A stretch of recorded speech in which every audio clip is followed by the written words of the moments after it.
ఆగండి, పప్పు అందరూ చేస్తారు కానీ ఈ ఒక్కటి తెలియకపోవడం వల్లే హోటల్ లాంటి రుచి రావడం లేదు. ఆ సీక్రెట్ ఏంటో చెప్తాను, వినండి. సో వీడియోలోకి వెళ్ళిపోదాం. ఎక్కడ స్కిప్ చేయకుండా మాత్రం చూడండి, ఓకేనా? ముందుగా ఒక కుక్కర్ తీసుకొని అందులో 2 గ్లాసుల బ్యాళ్ళను వేసి బాగా నీటిని వేసి చేత్తో రబ్ చేసి మరి నీట్గా కడుక్కోవాలి. తర్వాత ఆ నీటిని పాడవేసి అందులో బ్యాళ్ళను మునిగినంతగా నీళ్లు వేసి అందులో 5 టమాటా పండ్లను చిన్న ముక్కలుగా చేసి వేసుకోవాలి.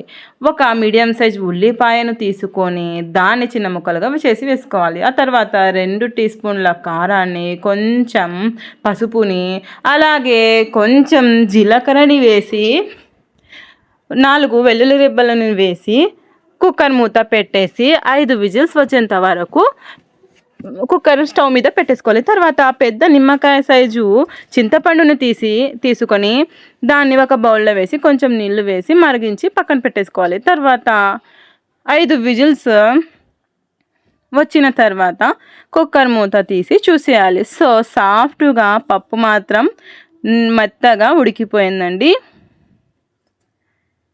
దీన్ని కొంచెం సాల్ట్ వేసుకొని పప్పు గుత్తితో మెత్తగా రాముకోవాలి. సో దీంట్లో ఇందాక మరిగించి పెట్టుకున్న చింతపండు పులుసుని వేసి ఆ తర్వాత ఆ పప్పు ఎంతగా సరిపోతుందో అంత నీటిని వేసి స్టవ్ మీద పెట్టేసుకొని కొంచెం కరివేపాకుని వేసి బాగా మరిగించుకోవాలి.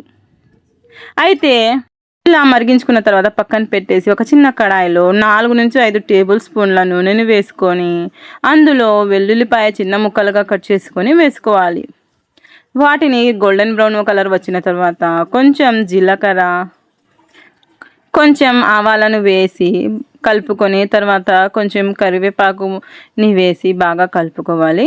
ఈ పోపుని ఇందాక మరిగించుకున్న జోరుపప్పులో వేసేసుకోవాలి. సో ఇదండి ఇవాల్టి జోరుపప్పు. ఇది వేడి వేడి అన్నంలో అప్పడం ఉల్లిపాయతో నంచుకుంటే టేస్ట్ వేరే లెవెల్ అంతే. ఇలాంటి సింపుల్ అండ్ టేస్టీ రెసిపీలు మీకు కావాలంటే ఇప్పుడు సబిహా కిచెన్స్ని సబ్స్క్రైబ్ చేసుకోండి. వీడియో నచ్చితే లైక్ చేయండి, మీ ఫ్రెండ్స్కి షేర్ చేయండి. Thank you for watching.